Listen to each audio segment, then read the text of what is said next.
Hello students, this is Sudhir Shukla. Today I will let you know about the topic probability density functions. Got it? In short, what we say PDF.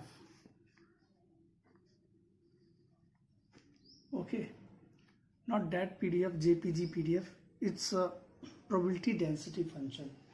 So in our previous videos I have told you that for the development of the radar equation it is necessary to discuss and review the concept of probability density functions in order to describe the signal to noise ratio in statistical terms, means SNR ratio into statistical terms. SNR ratio into statistical terms. If we have to define signal to noise ratio in a statistical terms, we have to know, we have a basic knowledge of this PDF, probability density functions, because this is, as the name suggests, this function means it is a type of a function, means it is a type of function which provides us a expression, or simply you can say equation, in which values can be put to get the SNR into statistical terms. Means if you have an idea about this PDF, you can represent SNR into statistical terms. When this statistical terms come, when this term exists, as I have told you and we have also discussed कि basically जो हमारा noise है, what noise is basically? Noise, as you all know, noise generally चाहे वो हमारे daily life में वो कोई सी प्रकार का नॉइज़ हो या टेक्निकल जो कम्युनिकेशंस में या टेक्निकल हमारे डोमेन में अगर वो नॉइज़ आता है तो नॉइज़ का ऑलवेज मतलब डिस्टरबेंस होता है. ठीक है, अब वो डिस्टरबेंस किसी प्रकार से हो सकता है. तो जैसे हम वहाँ पे बोलते हैं पॉल्यूशन वगैरह को लेकर नॉइज़ पॉल्यूशन बोलते हैं. तो नॉइज़ क्या है? वही नॉइज़ डिस्टरबेंसेस हैं. ठीक है, तो नॉइज़ बेसिकली जो हम कहते हैं उसको हम कहते हैं कि नॉइज़ जो हमारा जनरली होता है, हम स्टैटिस्टिकल टर्म से रिलेट कर रहे हैं कि ये एसएनआर को स्टैटिस्टिकल टर्म्स में क्यों हम समझ रहे हैं. हमें पता है जो नॉइज़ होता है हमारा, नॉइज़ जो बेसिकली होता है वो रैंडम इन नेचर होता है. उसका नेचर क्या होता है? रैंडम होता है. ठीक है, अब चूंकि नेचर उसका रैंडम है तो हमें जो मेथड यूज करने, जो हमें मेथड इम्प्लॉय करना है, जो मेथड्स हमें इम्प्लॉय करना है, दैट शुड ऑल्सो बी क्या? रैंडम. मीन्स फॉर और to study noise which is random in nature, which is having nature random, for that random phenomena should be used. उसके लिए हमें क्या यूज करना पड़ेगा? रैंडम फिनोमिना भी यूज करना पड़ेगा. Okay, so the detection of signals in the presence of noise is also random phenomena and should be described in a probabilistic terms.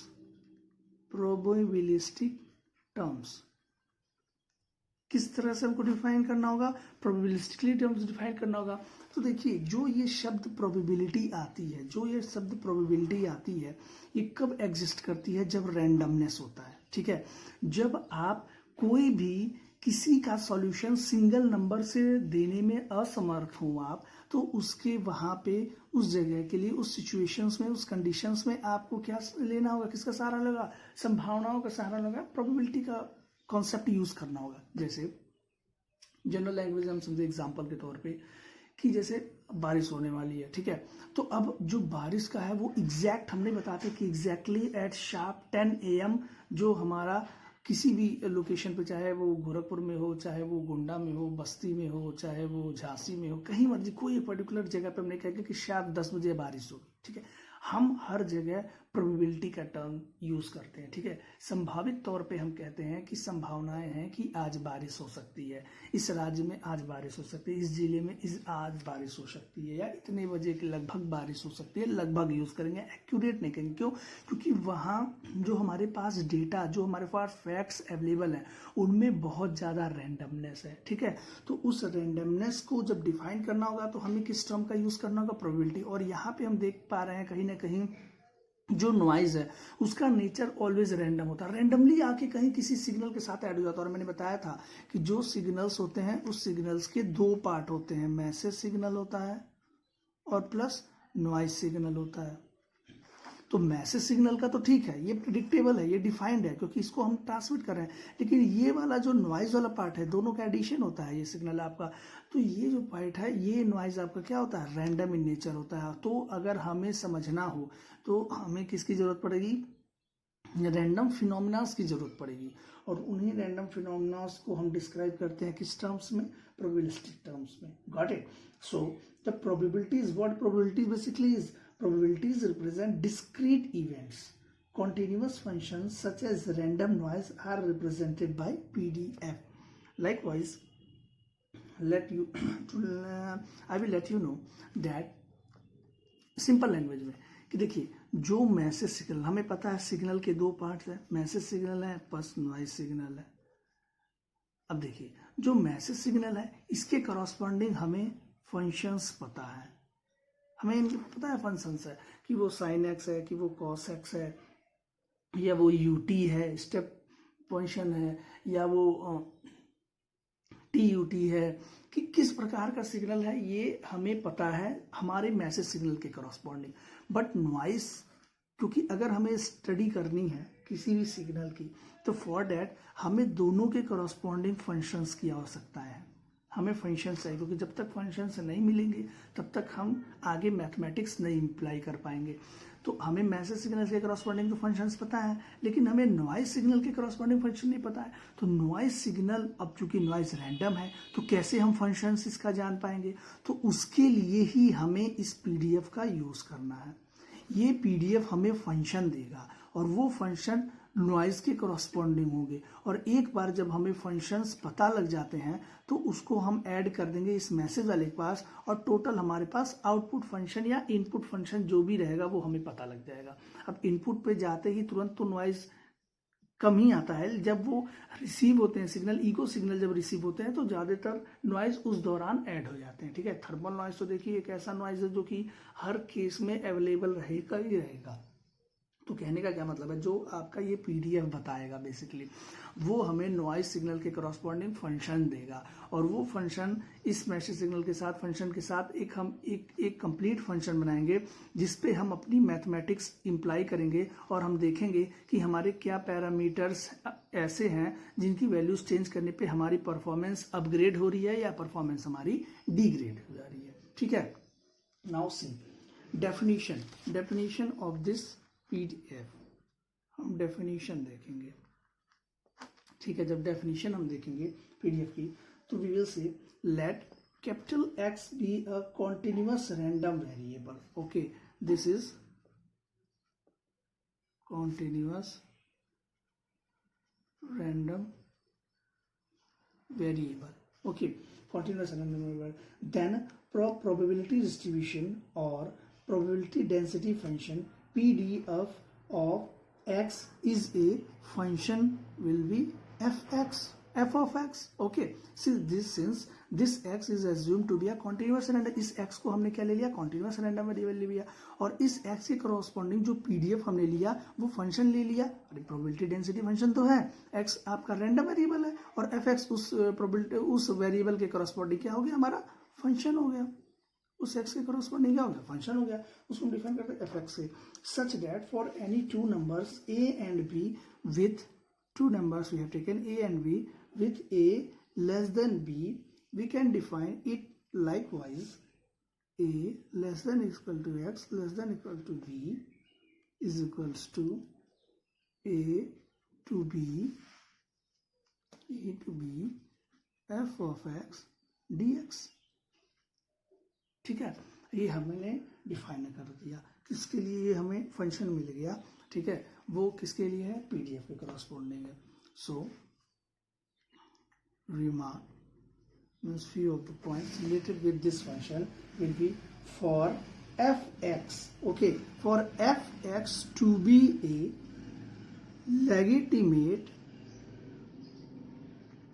PDF, students, this is here is a new term introduced, legitimate. That means acceptable or reasonable. Okay, means this PDF is acceptable or reasonable, means you can answer it. It must satisfy the following two conditions. अगर fx को हमें देखना है कि वो acceptable है, acceptable PDF है कि नहीं है, तो उसके लिए हमें दो कंडीशंस देखनी होंगी. पहला कंडीशन होगा that will be fx should be greater than equal for all x. ठीक है, हर x की वैल्यू के लिए जो आपका fx है that should be पॉजिटिव, वो ग्रेटर देन इक्वल टू क्या होना चाहिए, 0 होना चाहिए. Got it. Second, minus infinite to infinite f of x dx that is nothing but the area under the entire graph of fx is equals to 1. ठीक है, means जो area cover करेगा आपका जो ये फंक्शन करेगा whose value will equals to 1, means area under the entire graph. Means हमें देखिए इससे हमें पता लगा कि हमारे पास हर फंक्शंस के करस्पॉन्डिंग कुछ ना कुछ ग्राफ आएगा. देखिए ग्राफ जो बनता है, कभी भी किसी का ग्राफ बनता है वो किस प्रकार से बनता है, हमें उस ग्राफ के पहले इक्वेशन मिलते हैं, उन इक्वेशंस में वेरिएबल्स होते हैं, उन वेरिएबल्स की डिफरेंट वैल्यूज हम पुट करते हैं और करस्पॉन्डिंगली हमारे पास जो डिफरेंट पॉइंट्स पे डिफरेंट वैल्यूज आती है उनकी ट्रेजेक्ट्री हम बनाते हैं और ट्रेजेक्ट्री बनाते ही हमें कोई शेप मिलता है और उस शेप को हम बोलते हैं कि this is the graph which is obtained from this type of functions. Got it. तो यहाँ पे जो ग्राफ हमें मिलता है उसका टोटल एरिया कितने के इक्वल होता है, 1. मीन्स ये दोनों कंडीशंस सेटिस्फाइड होते हैं तो आपका जो प्रोबेबिलिटी डेंसिटी फंक्शन है fx that will be acceptable और रीजनेबल और आंसरेबल. Got it. सो तो यहाँ पे जो हमने x लिया हुआ है, जो हमारा x एक रैंडम वेरिएबल की हम बात करते हैं, this random variable is nothing but the voltage और करंट. ये आपका x क्या होता है, या तो वोल्टेज होता है और करंट होता है. और मैंने बता रखा था स्टूडेंट्स कि जो सिग्नल होता है उस सिग्नल को हम किस प्रकार से डिफाइन करते हैं कि signal is a quantity that carries information in the form of voltage और करंट. ठीक है, वो इंफॉर्मेशन कैरी करती है in the form of voltage या current. Okay, so there are four examples of PDF. PDF के 4 प्रकार हम देखते हैं, 4 एग्जाम्पल्स देखते हैं. First one is uniform PDF. Okay, second one is Gaussian PDF. Third one is Rayleigh PDF. Fourth one is exponential PDF. Got it? There are 4 types of PDF defined: uniform PDF, Gaussian PDF, Rayleigh PDF, and exponential PDF. So we will draw a graph related to each type of PDFs. Got it? So here I am drawing for uniform PDF. You will see here. Okay, here I am defining it in function. I am taking here as a p of x. Magnitude I am considering here 1 by b. This is nothing but the width is b. This point is a. This point is a plus b, and this axis is x. Got it? So a plus b a. If you have to know the width of this wave, so a plus b minus a, and you have left b, and that is nothing but this width b. And when you have to write the magnitude of it, it will be put like 1 by this with 1 by b. Got it? This is for A, uniform PDF. Now this is the case for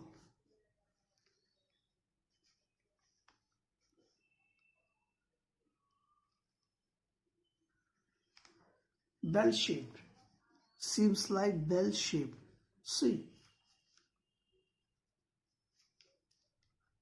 font upon 2 pi sigma.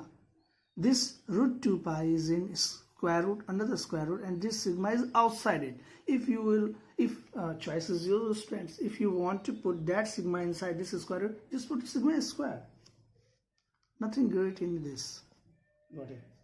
This axis is x, that random variable. This is x naught, mean value. Got it?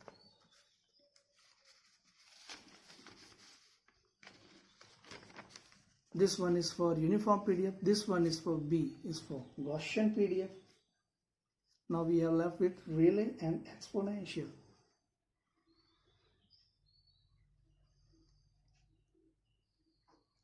P of x. Students, somewhere I have written in a small x, and somewhere I have written with a capital X. Both have same meaning, both are same. Got it? There is no difference in between. Here there is no difference between this small x and capital X. Got it? So please don't mind, I have written here capital X and here small x, so please don't mind it. This is for D part is for exponential PDF, and here I will write PW. Okay, 0. This axis is x for random variable. This is of D, this is of C. Here we are having a 4 type of graphs. Okay, A, B, C, and D. Now we will know that what is uniform PDF. What is basically a uniform PDF? What is basically a uniform PDF? Got it? So it will be defined as P of x is equals to K for A less than x less than A plus B, 0 for x less than A and x greater than A plus B. See, this one is the graph for this. Okay, this function is defined for uniform PDF. Px, that function is having a constant value for A less than A, x for x greater than this A and less than this A plus B. Means in this range the function is defined. Beside it the function's value will be 0 for x less than A, for x greater than A plus B. Means beside this and behind this the values of this function will be 0. Got it? This is for uniform PDF. And what this K is basically? This K is constant. What this K is? Constant. Okay. So the uniform PDF describes the distribution of the round off quantizing error in numerical computations and in A to D converters. मतलब कि जो ये आपका जो uniform PDF है इसको basically हम use करते हैं एनालॉग टू डिजिटल कन्वर्टर्स में. ये सारे फंक्शन नॉइज के कॉरस्पॉन्डिंग है और नॉइज जैसे पता है उसका नेचर रैंडम होता है और वो ऑलमोस्ट इलेक्ट्रॉनिक डिवाइसेस के साथ एडेबल होता है, वो कंसिडर्ड होता है. ठीक है, तो उसके लिए जो हम फंक्शंस डिफाइन करते हैं अगर एनालॉग टू डिजिटल कन्वर्टर्स में है तो यूनिफॉर्म पीडीएफ से हम डिफाइन कर देते हैं. या when we are talking about the distribution of the round off quantising errors तो उस दौरान भी हम यूनिफॉर्म पीडीएफ को कंसिडर करते हैं. So the uniform PDF describes the, क्या बेसिकली डिस्क्राइब करता है? Describes the phase of a random sine wave relative to a particular origin of time where the phase of the sine wave is with equal probability. anywhere from 0 to 2 pi. It is anywhere from 0 to 2 pi radians. Got it? This is all for the uniform PDF. मतलब uniform PDFs को हम इस जगह जो हम basically इस्तेमाल करते हैं. Now this one is the first part. Now second part is the Gaussian PDF. This is the Gaussian PDF. Okay, so this function is defined likewise. P of x is equals to 1 upon 2 pi sigma square exponential minus of x minus x naught whole square upon 2 sigma square. This is the Gaussian PDF. Okay, where this sigma square is the variance of x and x naught is the mean value of x. X naught is the mean value of x and sigma square is the variance of x. The Gaussian PDF is important in detection theory. Got it? जैसे कि uniform PDF important है analogue to digital converters में, likewise जो Gaussian PDF है it is important in detection theory since it describes many sources of noise including receiver thermal noise. Got it? It is a bell-shaped appearance. As you look in the graph, it have a bell-shaped appearance. Got it? So it can be used in detection theory. Okay, now the third point will be relay PDF. Okay, relay PDF. See, this is of interest for radar since the envelope of a narrow band filter such as IF filter of a radar receiver is described by this relay PDF. Okay, when the input noise voltage is Gaussian, means if we are considering input noise like a Gaussian, so where you will define it by relay PDF. The statistical behavior of the radar cross section of some type of targets and some type of clutters also fit in this PDF. Okay, so it is given as P of x is equals to 2 of x into exponential minus x square upon into x greater than equal to 0, where जहाँ m2 is nothing but the x square average is the mean square value of x. This x square average is the mean square value of x and this is nothing but this m2. Got it? So this is for relay PDF. Now we have exponential PDF. We have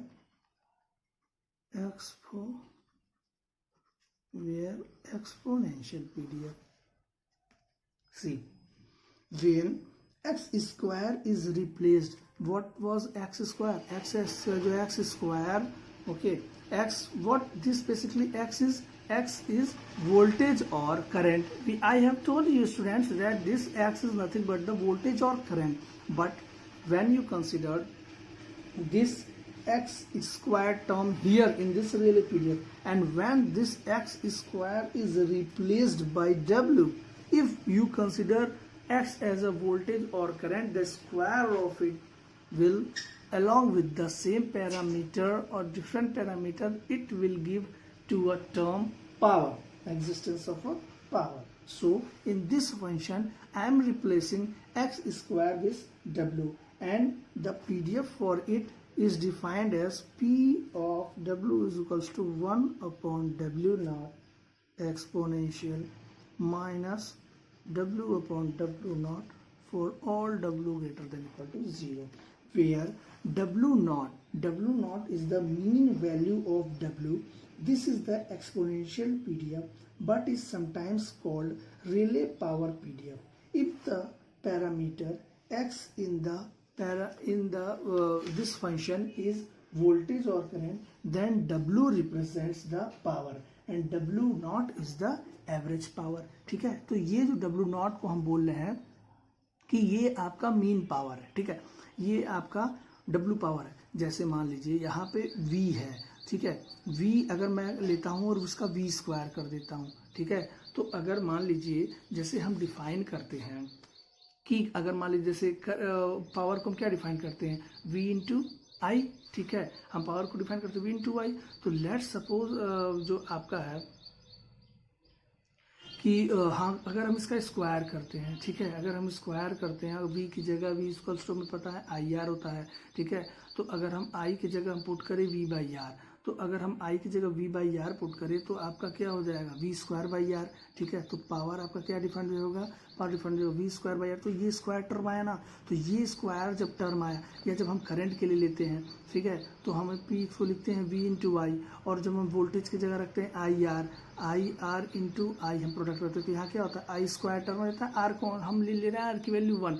तो यहाँ पे जब भी आई square है Y square, तो मतलब हम किसको डिनोट करें, पावर को. तो सेम वही बात हम कहते हैं कि एक्स को अगर हम कंसिडर करते हैं वी और आई, तो एक्स स्क्वायर जो हो जाता है वो टर्म क्या होता है हमारा, क्या हो जाता है वो टर्म, वो हो जाता है हमारा पावर. ठीक है students, so this is all about the PDF, probability density function, and I will discuss next topic in my probability of detection and false alarm in my next video. Thank you so much students.